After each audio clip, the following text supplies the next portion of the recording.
Okay, everybody, as promised, I am back with some parliamentary procedure abilities. We talked about the purpose of parliamentary procedure already, but it's important for you to understand some of the abilities that we use in parliamentary procedure. Remember, I told you there's a lot, but I do want you to know a few of them just because they will make your life easier if you are in a meeting and you know and are aware of what people are talking about. The first one is going to be a main motion. And you've probably heard this done before. You may have heard it done correctly. You may have heard it done incorrectly. Most of the time, whenever I hear one of these, it's done incorrectly. So I want to teach you the correct way to do it. You should have seen in the video that I posted in between my two videos uh, how to do a main motion, the steps in doing a main motion. And really, this is just to bring about a new idea before the group or the floor. Um, let's say, for instance, we were having some sort of a class reward, and we were trying to decide what type of reward you wanted. It would give somebody an opportunity to come up with an idea and bring an idea before the group to create a main motion. So, for instance, if you wanted to have ice cream sundaes and you could get recognized by the chair, all you have to do is say, I move that we have ice cream sundaes. Please understand that I said the words I move. I did not say I motion. I did not say I make a motion. It is never, ever, ever I make a motion. It is never, ever, ever I motion. It is always I move to or I move that. So it's one of those things that's a pet peeve for me because I've done parliamentary procedure since I was an ag in high school. And so anytime I hear somebody say I motion or I make a motion, it kind of makes me cringe. So it's always, always, always I move.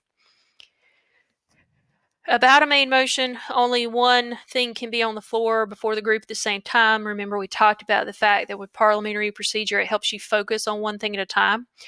So you're only going to have one main motion on the floor at the time. Now, that does not mean that you may not go in and change that motion or have some discussion about that motion, but you are only going to discuss one motion at the time. After somebody says, I move that we have ice cream sundaes, there has to be at least one person that agrees with the idea of having ice cream sundaes. So there will be a second. If there is no second, as you saw in the first video on this page, that there was an item that was brought up and there was no second. If there is no second, the motion dies. So the president or the chairperson is going to move on and they're going to open up the floor for new business again, because at least two people have to want something in order for it to be discussed. After it's seconded, the chairperson will call for discussion. It's also called debate. At this particular time, you can add to it, you can change it, you can substitute it, you can strike some words out, and that's called amending it. You don't have to amend it, but you can, and we'll talk a little bit more about amendments in a few minutes. A majority vote is going to be required in order to adopt it, and it can be reconsidered. And we won't talk a lot about reconsider, but reconsider just basically means that you were on the winning side, and because you were on the winning side, you can go back and say, I was on the winning side, but I really think that we need to go back and look at that again. So that's what reconsider actually means. An amendment is used to change motion. And so let's say, for instance, with the motion, I move that we have ice cream sundaes, you wanted to add sprinkles. And so you could amend that main motion by saying, I move to amend the main motion by adding the word with sprinkles. It just means that you are changing the main motion in some way. And there's three ways to do that. One is by striking out. One is by adding words, which is what I did. And then one is by substituting. So amendment just means that you are changing the main motion. Now, do you have to vote on the amendment? The amendment has to be passed before you can go back and actually vote on the main motion. So if we wanted to change our motion to add the words with sprinkles. We have to decide if we want to add the with sprinkles part before we can vote on the entire main motion. So you do have to vote on the amendment first. And just like a main motion, it does require second and discussion and things like that. So we talked about voting and the voice vote. And sometimes with a voice vote, it can be kind of difficult because if you have one group that is slightly larger than another group, or maybe there's even the same number of people in the ayes and the noes, or maybe you just have people in one group that are louder than the people in the other group. Sometimes it's hard to tell how people are voting. And so at that particular point in time, you can actually do what's called a division of the House. If you are, let's say that you are voting for something and the president said the noes have it, and you're like, I want to know whether or not I actually was on the winning side or not. You can say I call for division of the House, and at that point the president will actually have a counted vote, whether it be secret ballot or roll call or a rising vote. Normally it's a rising vote, and they just have people either stand up or raise their hands. It gives us an opportunity to have a counted vote so you know exactly how people stand.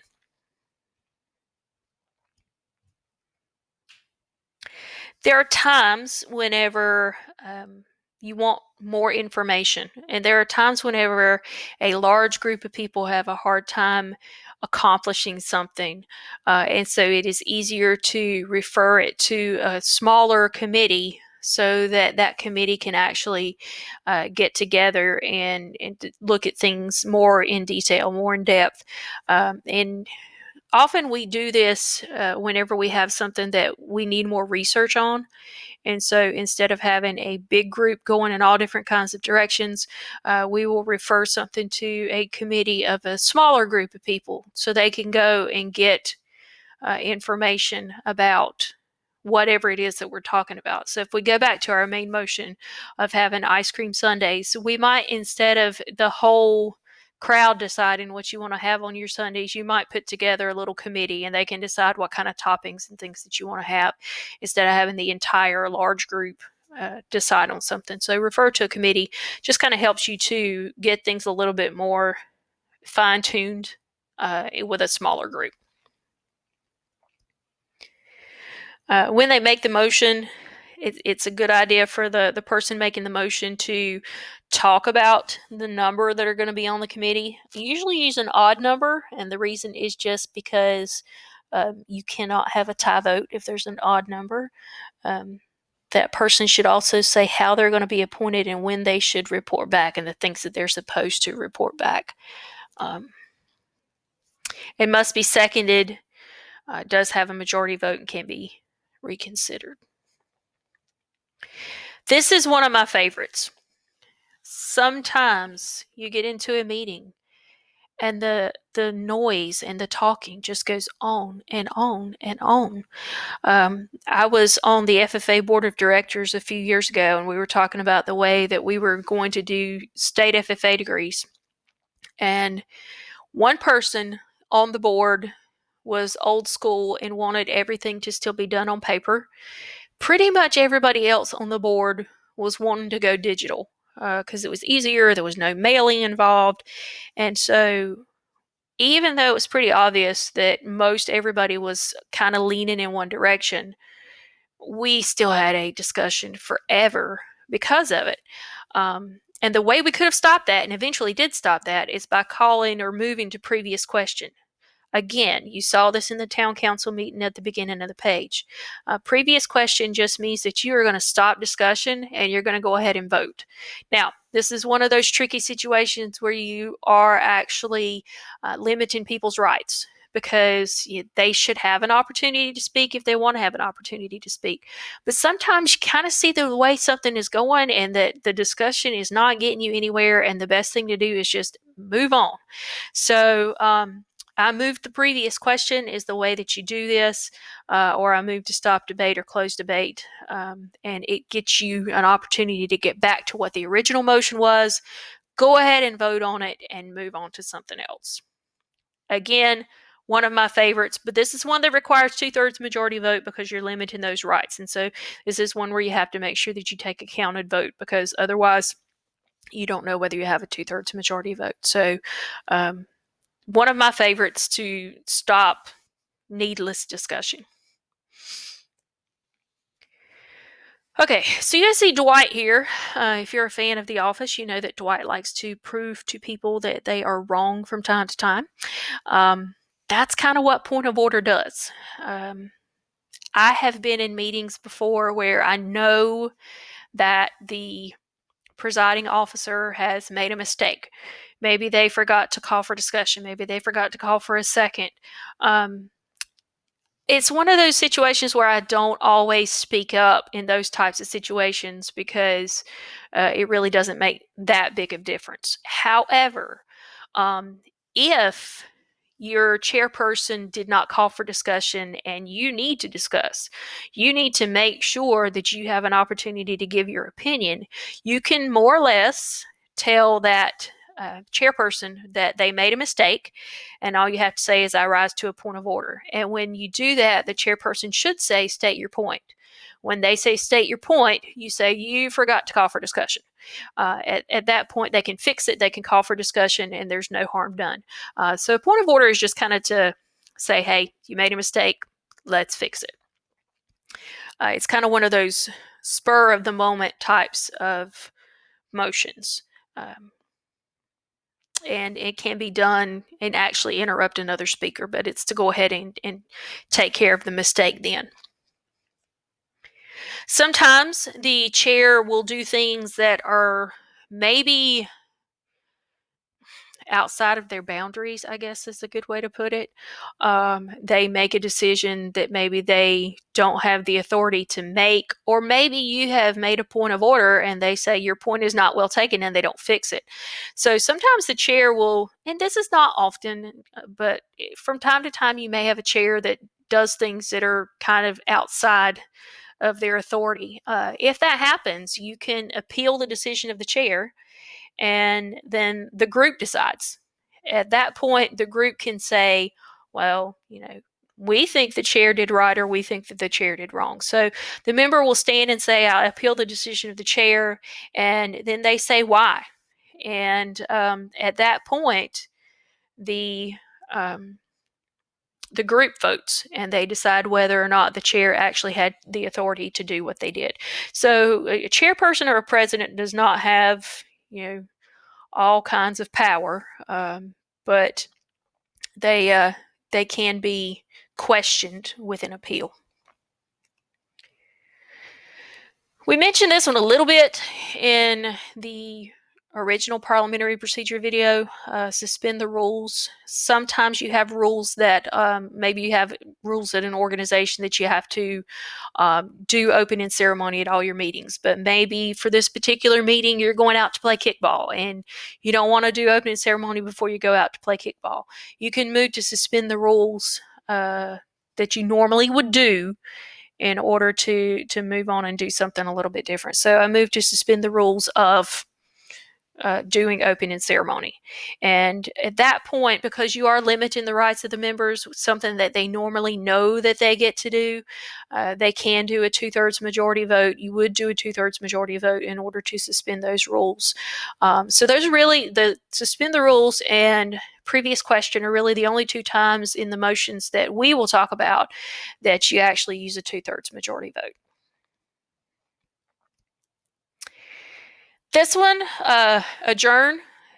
And the adjourn to me is one of those that it's kind of nice to get to at the end of a meeting, because you know that business is done at that point.